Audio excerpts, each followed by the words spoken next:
दोस्तों good morning. आज अपन बात करते हैं induction motor T20 test series 4 की। दोस्तों पीसी इलेक्ट्रिकल चैनल पर आपका स्वागत है। दोस्तों मैं इंजीनियर पीसी सर घोषराणा आपका स्वागत करता हूं। दोस्तों इंडक्शन मोटर के टॉपिक की इसी कड़ी में आज अपन T20 टेस्ट सीरीज 4 लेके आए हैं। आज इस टेस्ट सीरीज में जो भी प्रश्न लिए गए हैं दोस्तों, इनका टॉपिक है स्लिप रिंग इंडक्शन मोटर से रिलेटेड क्वेश्चन लिए गए हैं। दोस्तों प्रतियोगी परीक्षाओं के हिसाब से काफ़ी महत्वपूर्ण क्वेश्चन है। दोस्तों पहले क्वेश्चन को देखते हैं। दोस्तों स्लिप रिंग इंडक्शन मोटर बनी होती है, जो स्लिप रिंग इंडक्शन मोटर है वो किसकी बनी होती है? दोस्तों ए में है एल्युमिनियम, बी में है कॉपर, सी में फास्फोरस ब्रांज, डी में है कार्बन। तो दोस्तों स्लिप रिंग जो इंडक्शन मोटर है ये फास्फोरस ब्रांज की बनी रहती है, तो इसका करेक्ट आंसर हो जाएगा सी। दोस्तों पहले क्वेश्चन का करेक्ट आंसर सी हो जाएगा। दोस्तों फास्फोरस ब्रांज की बनी रहती है slip ring induction motor. Second question देखते हैं। दोस्तों यदि इंडक्शन मोटर के दो फेसों को आपस में बदल दिया जाए तो निम्न में से कौन सी घटना घटित होगी? इंडक्शन मोटर के दो फेसों को आपस में बदल दिया जाए तो निम्न में से कौन सी घटना घटित होगी? ए में है मोटर विपरीत दिशा में चलेगी, बी में है मोटर लगातार उसी दिशा में रन करेगी, कंटिन्यूसली रन करेगी, जिसमें पहले रन कर रही थी फेस बदलने के बाद भी उसी दिशा में चलेगी, सी में है मोटर रुक जाएगी, डी में है मोटर जल जाएगी। तो दोस्तों जैसा कि आपको पता है interchange any two face in three phase induction motor, motor direction will be reverse. तो मोटर की गति विपरीत हो जाएगी। दोस्तों दो फेसों को आपस में बदलने पर इंडक्शन मोटर की गति विपरीत हो जाएगी, मोटर विपरीत दिशा में गति करेगी, अर्थात सेकंड क्वेश्चन का करेक्ट आंसर हो जाएगा दोस्तों ए। थर्ड क्वेश्चन की बात करते हैं। दोस्तों थर्ड क्वेश्चन देखते हैं। निम्न में से किस मोटर का स्टार्टिंग टॉर्क उच्च होता है? आपको दो मोटर दी गई हैं। ए में है slip ring induction motor, B में है squirrel cage induction motor, C में है दोनों, डी में है उपरोक्त में से कोई नहीं।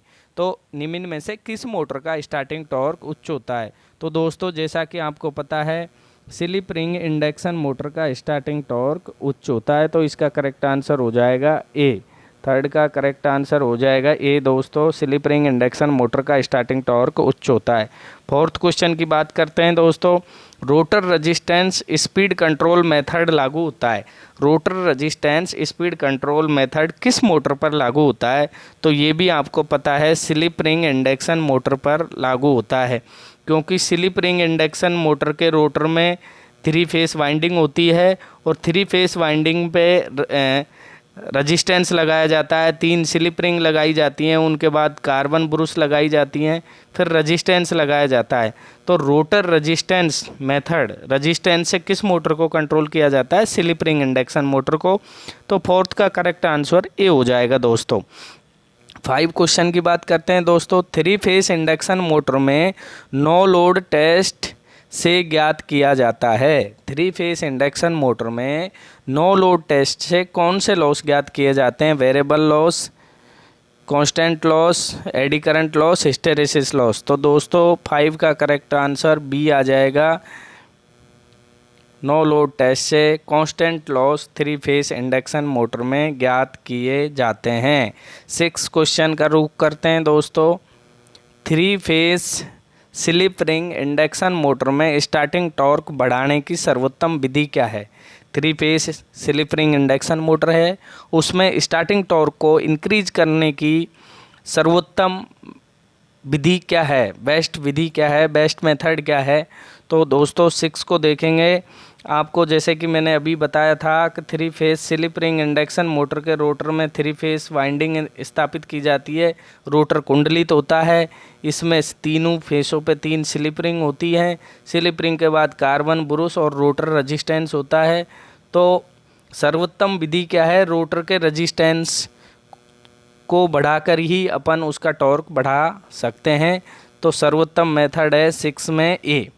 Three phase slip ring induction motor में स्टार्टिंग टॉर्क बढ़ाने की सर्वोत्तम विधि क्या है? रोटर रजिस्टेंस विधि। 7 क्वेश्चन को देखते हैं। दोस्तों इंडक्शन मोटर के लाभ क्या हैं? उच्च दक्षता होती है, high efficiency, good power factor, reliable, कम कीमत, सरल बनावट, न्यूनतम रख रखाव। तो दोस्तों सभी हो जाएंगी। Low cost, low maintenance, and higher efficiency. All of the advantage is in DC induction motor. ये सभी एडवांटेज इंडक्शन मोटर के अंदर होती हैं। तो 7 का करेक्ट आंसर डी हो जाएगा दोस्तों। 8 की बात करें, 3 फेज प्रेरण मोटर आवश्यक रूप से है। 3 फेज प्रेरण मोटर होती है वो आवश्यक रूप से कैसी मोटर होती है? Variable speed motor. Variable speed का मतलब जिसकी गति कैसी हो? अस्थिर हो, कम ज़्यादा होती हो। या कांस्टेंट स्पीड मोटर, स्थिर मोटर, स्थिर गति मोटर कहते हैं, स्थिर गति मोटर। या उच्च कीमत की या साधारण रख रखाव की। तो दोस्तों 3 फेज जो प्रेरण मोटर होती है ये कांस्टेंट स्पीड मोटर होती है। तो 8 का करेक्ट आंसर हो जाएगा ए दोस्तों। Constant speed motor 3 phase induction motor से हम कहते हैं। 9 क्वेश्चन को देखते हैं दोस्तों। फुल लोड पर इंडक्शन मोटर की स्लिप वेरी करती है। फुल लोड पर इंडक्शन मोटर की स्लिप वेरी करती है। तो फुल लोड पर इंडक्शन मोटर की स्लिप 2 से 7% होती है। 9 का करेक्ट आंसर डी हो जाएगा दोस्तों। क्वेश्चन नंबर 10 को देखते हैं दोस्तों। 3 phase wound rotor induction motor की रोटर वाइंडिंग सामान्यतः होती है। 3 phase wound rotor induction motor. 3 phase wound rotor induction motor कैसे कहते हैं दोस्तों? स्लिप रिंग इंडक्शन मोटर को कहते हैं, क्योंकि स्लिप रिंग इंडक्शन मोटर का रोटर कैसा होता है? वाउंड होता है। इसलिए स्लिप रिंग इंडक्शन मोटर को 3 phase wound rotor induction motor कहते हैं कि रोटर वाइंडिंग सामान्यतः होती है।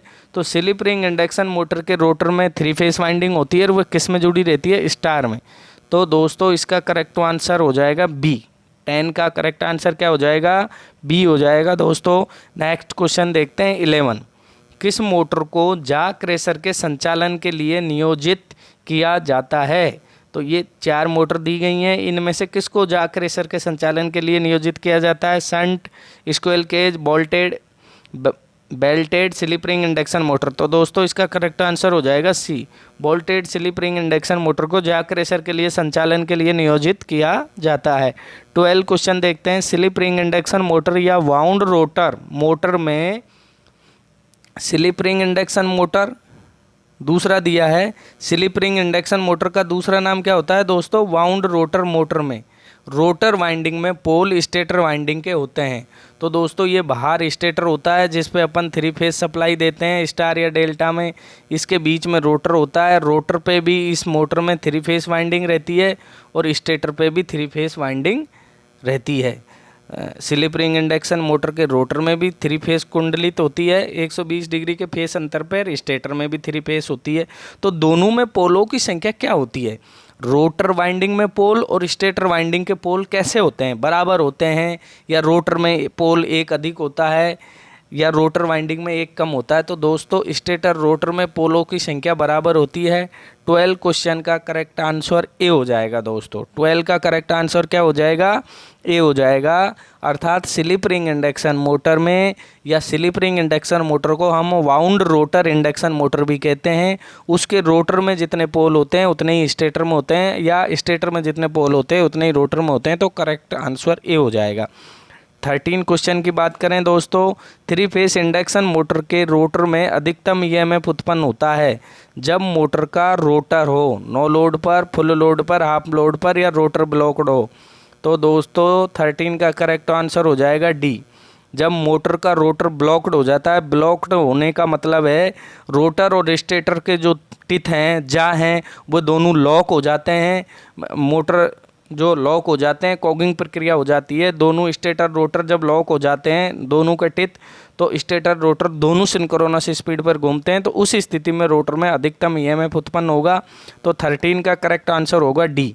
जब मोटर का रोटर ब्लॉक्ड होगा तो 3 फेज इंडक्शन मोटर के रोटर में अधिकतम ईएमएफ उत्पन्न होगा। 14 क्वेश्चन देखते हैं। 14वां, प्रेरण मोटर में प्रयुक्त बेरिंग किस प्रकार की होती है? तो दोस्तों प्रेरण मोटर में प्रयुक्त बेरिंग बॉल बेरिंग होती है। बॉल बेरिंग होती है, बॉल बेरिंग हम यूज लेते हैं। तो इसका करेक्ट आंसर हो जाएगा 14 का बी। 15 क्वेश्चन देखते हैं दोस्तों। बॉल बेरिंग में जो बॉल्स होते हैं, बॉल्स में प्रयुक्त धातु होती है। दोस्तों ये बॉल बेरिंग है, तो बॉल बेरिंग के अंदर ये जो बॉल्स होते हैं ये किसके बने होते हैं? ये जो बॉल बेरिंग के अंदर बॉल्स होते हैं ये किसके बने होते हैं? तो बॉल्स हमेशा दोस्तों क्रोम कार्बन क्रोम स्टील के बने रहते हैं। किसके बने रहते हैं? कार्बन क्रोम स्टील के बने रहते हैं। तो 15 का करेक्ट आंसर हो जाएगा बी दोस्तों।